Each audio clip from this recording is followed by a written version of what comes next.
The Tuscan sun beat down on Lucy's face, a cruel mockery of the joy she should have been feeling. A year. It had been 12 months since Marco, her Marco, had driven his Alfa Romeo off that cliffside road, leaving her a widow at 24, and the sole beneficiary of a life insurance policy so generous it felt obscene.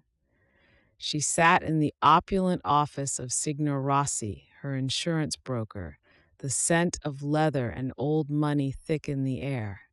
He slid the check across the mahogany desk, enough to buy a villa, a vineyard, a new life far away from the whispers and pitying glances.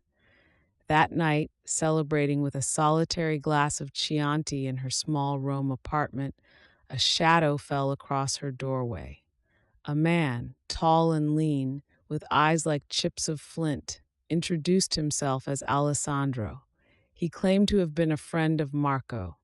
"He spoke of you often, Lucy," Alessandro said, his voice a low rumble. "He was a complicated man." This was an understatement. Marco had been charming, passionate, and mysterious. He had secrets, Lucy knew, but she'd loved him anyway.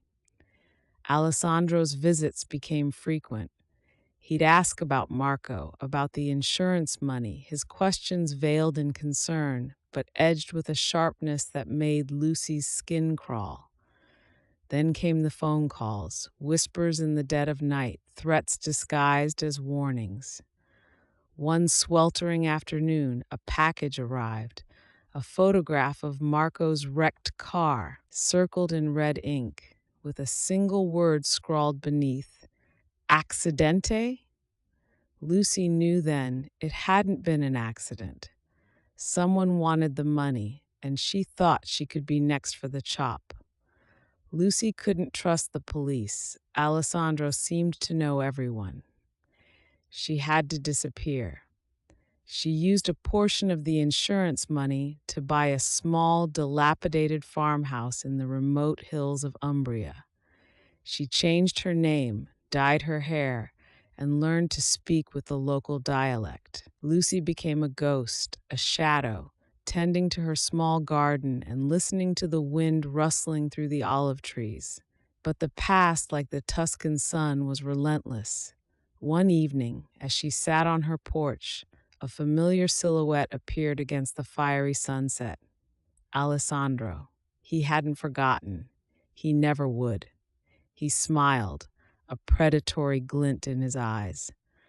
"Lucy," he said, his voice dripping with false warmth, "we have unfinished business." Lucy knew, with a chilling certainty, that the insurance money had bought her not a new life, but a death sentence. The game had begun, and this time she would have to play to survive. The beautiful young Lucy was gone, replaced by a woman forged in fear and hardened by betrayal. And she was ready to kick this prick's arse.